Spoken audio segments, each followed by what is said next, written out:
Subscribe कीजिए कुंडलनी जागरण को और प्रेस कीजिए बेल आइकन को, जिससे कि आपको मिल सके हमारी लेटेस्ट वीडियो सबसे पहले। अब चौथी जो हमारे अंदर नाड़ी है वो अत्यंत महत्वपूर्ण है हृदय में, और वो चौथी नाड़ी कुंडलिनी के जागरण से ही जागृत होती है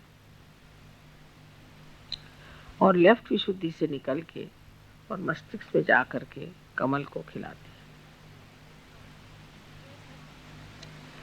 है। जब हमारा चित्त इन सब चीजों में लीन हो जाता है तो जैसे कि इस कमल में जीव आ जाता हो या इसमें कोई शक्ति आ जाती हो, या ऐसा समझ लीजिए कि जैसे कोई एक पौधे में पानी पड़ जाए तो वो जैसे अपने आप बढ़ता है, इसी प्रकार ऐसा शुद्ध चित्त जिस मनुष्य का हो जाता है उसके हृदय की कली खिलती है और वो कमल रूप होकर के सहस्त्रार में छा जाते हैं। फिर उसका सौरभ, उसका सुगंध चारों ओर फैलता है और ऐसा मनुष्य एकदम नतमस्तक हो जाता है, एकदम नतमस्तक होकर के सबके सामने झुका रहता है। कोई अगर कहता है कि आपने बड़ा मेरा काम कर दिया, बड़ा ये चमत्कार कर दिया, तो वो चीज छूती नहीं।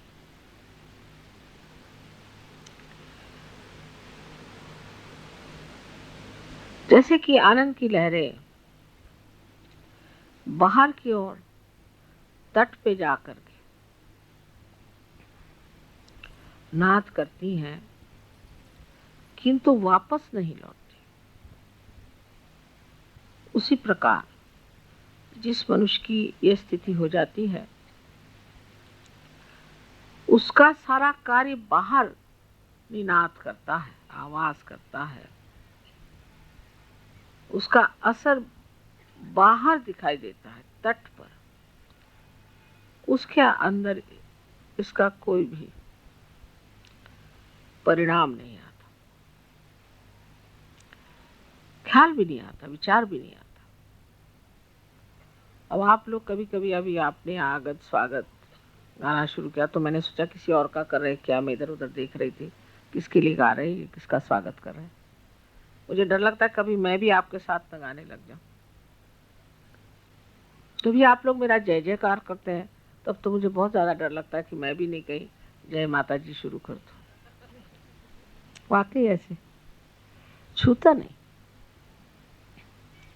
जो भी आप कहते हैं, जो भी आपके निनाद हैं, वो और दूसरे तट पर जाकर छू जाएंगे, मेरे तक छूते ही नहीं, मुझे आते ही नहीं।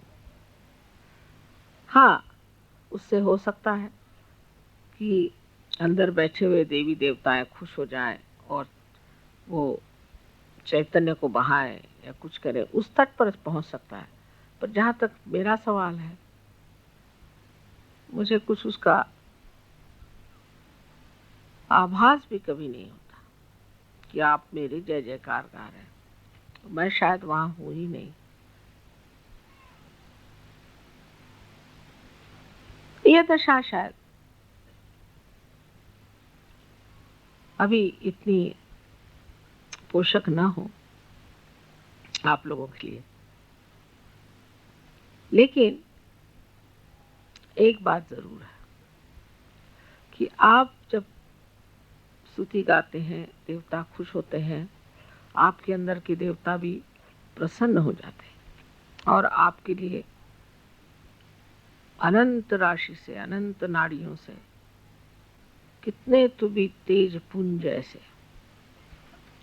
प्रकाश के किरण आपके अंदर छोड़ते हैं। आपने फोटोग्राफ्स में देखा होगा ये कितनी मेहनत करते हैं आपके लिए। तो आपके लिए भी बहुत आवश्यक है कि वो जब इतनी हमारे लिए मेहनत कर रहे हैं तो हमें भी इस शुद्धता को पाना चाहिए। तो पहले जो शरीर हम इसको धिक्कार रहे हैं, जिसको हम मान नहीं रहे हैं, वही शरीर जा करके एक यज्ञ हो जाता है। यज्ञ माने ऐसे कि अब हमारा शरीर है, हो रही तकलीफ, तो ये तो तकलीफ होनी है क्योंकि ये यज्ञ है ना। अच्छी बात है, जैसे कि काष्ठ का जलना यज्ञ में जरूरी है, उसी तरह इस शरीर का भी जलना यज्ञ में जरूरी है। लेकिन सहयोग में सबसे बड़ी बात यह है कि ये जो कृतयुग शुरू हो गया आपके पूर्व पुण्य से, आपको बहुत तकलीफ तो कुछ होती नहीं खास, सब सामने चीज आके खड़ी हो जाती, सब साक्षात्कार होते रहता है। आप कहते हैं चमत्कार हो रहा है, सब चीज आपको सुलभ में मिल जाती, बहुत से काम आपके सरल सहज हो जाते। शोभना सुलभ गति कहा जाता है कि आपके शोभायमान इस तरह के जीवन में अत्यंत सुलभता से आप इसे प्राप्त कर सकते हैं। कोई भी अशुभ काम करने की, अशोभनीय काम करने की जरूरत है। तो ये एक तरह की बड़ी सूक्ष्म माया भी है कि उसमें यह नहीं सोचना चाहिए कि ये सारे चमत्कार हमारे लिए इसलिए हो रहे हैं क्योंकि हम कोई बड़े भारी सहयोगी हैं। लेकिन ये सोचना चाहिए कि ये चमत्कार इसलिए हो रहे हैं कि हमारे अंदर विश्वास परमात्मा के प्रति, शिव के प्रति और कुंडलिनी के प्रति दृढ़ हो जाए, इसलिए चमत्कार हो रहा है। और इसको दृढ़ता करने का कार्य यही है कि हम अपने चित्त को शुद्ध करें, क्योंकि शिव चित्त स्वरूप है। उनके चित्त की शक्ति को चित्ती कहते हैं। वो चित्त है। चित्त है माने कि जो चैतन्य चारों तरफ आप जानते हैं, उस चैतन्य का जो चित्त है वो शिव का प्रसाद है, वो शिव का तत्व है। माने सारे संसार में उनका चित्त फैला हुआ है। और जब आप कहते हैं कि चमत्कार हो गया, ये चीज घटित हो गई, तब ये जान लेना चाहिए कि ये जो चित्त है, जिसे हम चित्ती कहते हैं, उसने ये कार्य किया। अणु रेणु हर चीज में उनका चित्त है। लेकिन चित्त का मतलब ये होता है कि वो साक्षी है, देख रहे हैं। चित्त का मतलब होता है वो साक्षी है, देख रहे हैं।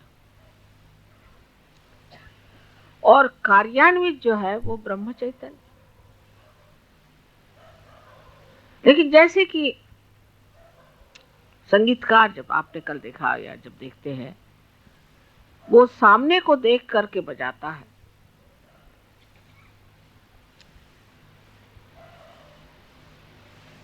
उसी प्रकार ब्रह्म चैतन्य उस चित्त की दृष्टि को देख करके ही कार्यान्वित होता है। उस दृष्टि को, उस चित्ती को ब्रह्म चैतन्य जानता है और वो इस कार्य को तब करता है जब उस चित्ती को देखकर उसे वो ठीक समझता है। जैसे अभी हम आते साथ एक साहब आए थे, एकदम से उन्होंने पानी माता जा रहे, मुझे देखते साथ एकदम हक पका गए। मुझे देखा, मैंने कुछ कहा नहीं, कुछ नहीं, सिर्फ मुझे देख करके एकदम सक पका गए। उसी प्रकार वो कुछ कहे या न कहे, क्योंकि ब्रह्म चैतन्य ये देवी की शक्ति है और वो कार्यान्वित है, और वो उस देखने वाले को जानती है और उस शक्ति की पूरी समय यही लीला है कि उस एक देखने वाले को खुश रखना है। इसलिए कभी कभी आप कहते भी हैं कि माँ ऐसे गड़बड़ क्यों हो गया। वहाँ इसलिए हो गया कि वो जो चित्ती थी उसका रुख बदल गया था।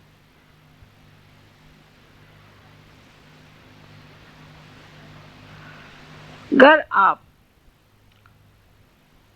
आज शिव की पूजा कर रहे हैं तो ये मैंने जो 4 नाड़ियां बताई हैं उसकी ओर नजर करें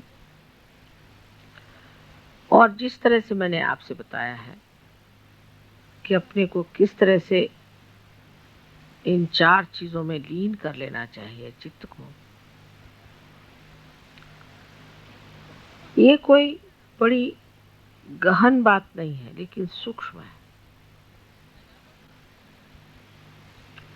और फिर आप मुझे बताइएगा कि इस तरह से अंतर्मन करके जो आपने अपने साथ